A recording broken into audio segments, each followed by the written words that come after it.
आखिर क्यों आरसीबी में नहीं जाना चाहते हैं केएल राहुल? कारण आ चुका है सामने। नमस्कार दोस्तों, मैं यश तिवारी, आप देख रहे हैं क्रिकेट फटाफट का 1308वां एपिसोड। आज 28 अगस्त की तारीख है और रोज की तरह आज भी आईपीएल को लेकर दिन भर की 10 बड़ी रिपोर्ट, बड़ी खबरें आपकी स्क्रीन पर परोसेंगे। तो एंड तक दोस्तों वीडियो को देखिए, लाइक और शेयर जरूर कीजिए और चैनल को अभी तक सब्सक्राइब नहीं किया है तो सब्सक्राइब का बटन भी नीचे फटाफट हिट कीजिए, बेल आइकन दबाइए। चलिए दोस्तों शुरुआत कर लेते हैं इस वीडियो की आज दिन भर की पहली बड़ी रिपोर्ट के साथ। तो एक खबर दोस्तों निकल कर आ रही है आईपीएल ऑक्शन के वेन्यू के हवाले से। कल से ही दोस्तों एक खबर खूब वायरल हो रही है जिसमें कहा यह जा रहा है कि आईपीएल की जो नीलामी है वो लंदन में हो सकती है। जी हां दोस्तों, एक दफा फिर बीसीसीआई आईपीएल की नीलामी को देश से बाहर कराने की तैयारी कर रहा है। पिछले साल के आईपीएल में हमने देखा कि किस तरह से नीलामी को दुबई में किया गया था। अब देश से बाहर नीलामी करने का रीजन क्या है ये भी हम समझ लेते हैं। दरअसल दोस्तों कारण है कनेक्टिविटी, और ये जो कनेक्टिविटी का इशू है ये लंबे अरसे से बीसीसीआई को परेशान कर रहा था, क्योंकि अगर आप इंडिया में कहीं भी नीलामी कराते हो तो ऑस्ट्रेलिया, इंग्लैंड या फिर अमेरिका, वेस्ट इंडीज या फिर जो न्यूजीलैंड है वहां से आने वाले मैनेजमेंट ऑफिशियल्स को एक लंबी फ्लाइट लेनी पड़ती है वाया दुबई या via Singapore. And that's why दोस्तों काफी ज्यादा हेक्टिक हो जाता है मैनेजमेंट के लिए। अलग अलग टीमों में अलग अलग मैनेजमेंट ऑफिशियल्स अलग अलग देशों से जुड़े होते हैं और हिंदुस्तान पहुंचने में कनेक्टिविटी इशू के कारण काफी प्रॉब्लम होती है। लेकिन अगर आप यूएई में कराते हो तो दुनिया से के किसी भी कोने से कोई भी व्यक्ति एक सिंगल फ्लाइट लेकर दुबई उतर सकता है। एंड दैट्स वाई पिछले साल की नीलामी दुबई में सहूलियत के हिसाब से कराई गई थी और इसीलिए कहा यह जा रहा है कि इस बार लंदन में कराई जा सकती है। लंदन में भी कनेक्टिविटी काफी इजी है और दुनिया के किसी भी कोने से कोई भी व्यक्ति एक सिंगल फ्लाइट में बैठकर लंदन पहुंच सकता है। एंड दैट्स वाई दोस्तों लंदन का नाम उछाला जा रहा है। अब दो वेन्यू है दोस्तों, या तो इंडिया में आप कहीं कराओ या दुबई में कराओ या लंदन में कराओ। ले देकर होगा यही कि बीसीसीआई का खर्चा ही बढ़ेगा, लेकिन मेरे हिसाब से हिंदुस्तान में नीलामी होनी चाहिए। ये इंडिया की लीग है, कनेक्टिविटी नहीं हो तो भाई आप कैसे भी कर इंडिया आओ, लेकिन इंडिया में होनी चाहिए, मेरी राय है। आपकी राय क्या, कमेंट बॉक्स में बताओ। आगे बढ़ते हैं, दूसरी बड़ी रिपोर्ट की बात करते हैं। आईसीसी से बीसीसीआई के लिए एक अच्छी खबर निकल कर आई। सर्वसम्मति से दोस्तों आईसीसी ने जय शाह को अपना नया प्रेसिडेंट चुन लिया है। सभी मेंबर्स जिसमें पाकिस्तान, श्रीलंका सब लोग शामिल थे, उन्होंने सम्मति जताई और जय शाह नए आईसीसी अध्यक्ष बन गए। यंगेस्ट प्रेसिडेंट बने हैं आईसीसी के जय शाह। 35 साल की उम्र में उन्होंने ये दर्जा हासिल किया है और आईसीसी के नए चेयरमैन आने वाले कुछ सालों के लिए वो रहेंगे। आपको बता दूं दोस्तों कि ये बहुत ही एक्साइटिंग ईयर्स चल रहे हैं आईसीसी के लिए। क्यों? क्योंकि 2028 में इतिहास में पहली बार ओलंपिक्स में क्रिकेट की एंट्री होने वाली है और उस समय अध्यक्ष जय शाह रहने वाला है, एक हिंदुस्तानी रहने वाला है। लाइक बनता है। आगे बढ़ते हैं, तीसरी बड़ी रिपोर्ट की बात करते हैं। आईसीसी चेयरमैन बनने के बाद जय शाह ने बड़ी बातें की, बड़े बड़े बयान दिए। उन्होंने कहा my focus is grass root and test cricket. उन्होंने कहा मेरा फोकस दुनिया भर में ग्रास रूट और टेस्ट क्रिकेट रहने वाला है। अब ग्रास रूट और टेस्ट क्रिकेट क्या होता है ये भी समझ लीजिए। सबसे पहले दोस्तों टेस्ट क्रिकेट तो हम सबको पता है, टेस्ट क्रिकेट कितना पिछड़ चुका है व्यूअरशिप के मामले में, दुनिया में कितनी पॉपुलैरिटी कम हुई है टेस्ट क्रिकेट की, ये भी सबको पता है। लेकिन ग्रास रूट क्रिकेट एक ऐसा क्रिकेट है जिसके जरिए भविष्य तय होता है। अगर आप हिंदुस्तान को छोड़ दो और कई ऐसे देशों की बात करो जहां पर क्रिकेट उतना डेवलप्ड नहीं है, वहां पर अगर आप ग्रास रूट क्रिकेट को बढ़ाते हो, मतलब कि 5, 6, 7 साल के बच्चों में क्रिकेट की पॉपुलैरिटी को बढ़ाते हो, तो आने वाले भविष्य में यही प्लेयर्स आगे जाकर एक बड़े खिलाड़ी बनते हैं और दुनिया की क्रिकेट में नाम बनाते हैं। And that's why Jay Shah grass root cricket पर काम करना चाहते हैं। देखते हैं क्या काम होता है। आगे बढ़ते हैं, चौथी बड़ी रिपोर्ट की दोस्तों यहाँ से बात करते हैं। तो भैया केएल राहुल डेस्परेटली रिटेंशन चाहते हैं। रीजन क्या है ये समझ लीजिए।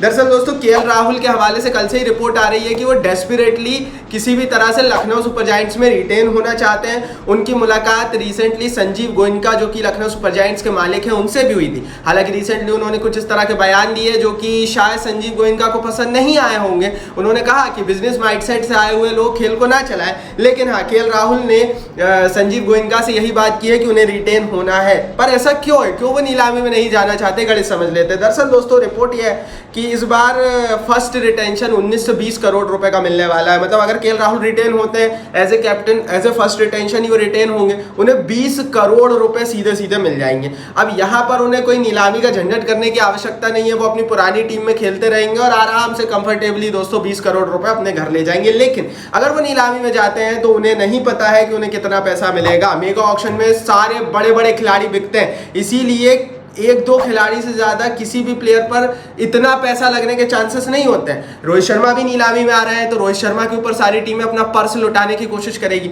ऐसी स्थिति में केएल राहुल थोड़े से शेडो में दब जाएंगे और 10-12 करोड़ से ज्यादा का उन्हें कॉन्ट्रैक्ट नहीं मिल पाएगा।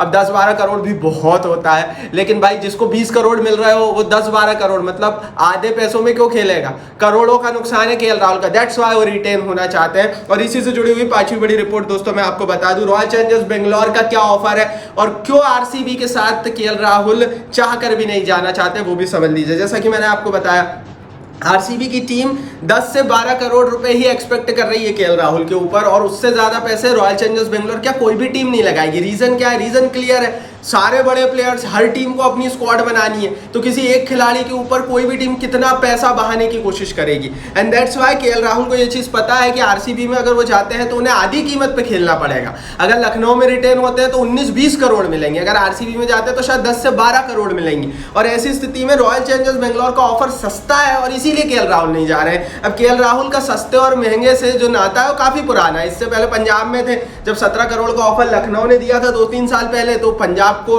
छोड़कर सीधे लखनऊ में आ गए थे, कुछ भी नहीं सोचा उन्होंने।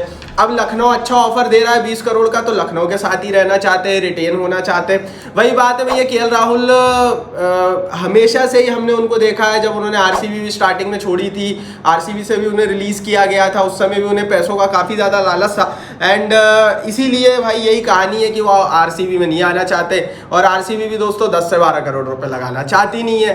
जाहिर है हर टीम को अपनी अपनी स्क्वाड बनानी है, और किसी एक खिलाड़ी के ऊपर ऑलरेडी रोहित शर्मा जहाँ बिकने आ रहे हैं, हो सकता है सूर्या भी बिकने आ जाए, हो सकता है बुमराह भी बिकने आ जाए।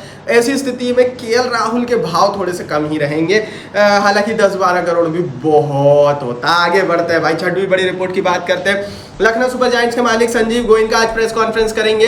यह प्रेस कॉन्फ्रेंस बहुत इंपॉर्टेंट रहने वाली है। लखनऊ सुपर जायंट्स के नजरिए से काफी बड़े डिसीजन आ सकते हैं। लाइव अपडेट्स आएगी हमारे व्हाट्सएप चैनल पर। हमने हमारा नया व्हाट्सएप चैनल शुरू किया है दोस्तों, अभी तक अगर आपने ज्वाइन नहीं किया है तो कर लीजिए, मैं नीचे डिस्क्रिप्शन बॉक्स में लिंक डाल रहा हूं, क्योंकि इस प्रेस कॉन्फ्रेंस की एक एक अपडेट हम हमारे व्हाट्सएप चैनल पर अपडेट करेंगे। Link is in the description box, फटाफट जाइए। व्हाट्सएप परिवार का हिस्सा नहीं बने हो तो हर अपडेट के लिए बन जाओ। टेलीग्राम पर आपने बहुत प्यार दिया, लेकिन टेलीग्राम हो सकता है बैन हो जाए, तो सारी अपडेट अंदर से जो निकल कर आती है वो हम हमारे व्हाट्सएप चैनल पर दे रहे हैं, डिस्क्रिप्शन बॉक्स में लिंक है। आगे बढ़ते हैं दोस्तों, सातवीं बड़ी रिपोर्ट की यहाँ से बात कर लेते हैं। तो भैया जहीर खान को आज प्रेस कॉन्फ्रेंस में अनवील किया जा सकता है एज ए न्यू मेंटोर। आपको बता दूं दोस्तों, पिछले साल बिना मेंटोर के ही लखनऊ की टीम खेली थी, उससे 1 साल पहले गौतम गंभीर इनके मेंटोर हुआ करते थे।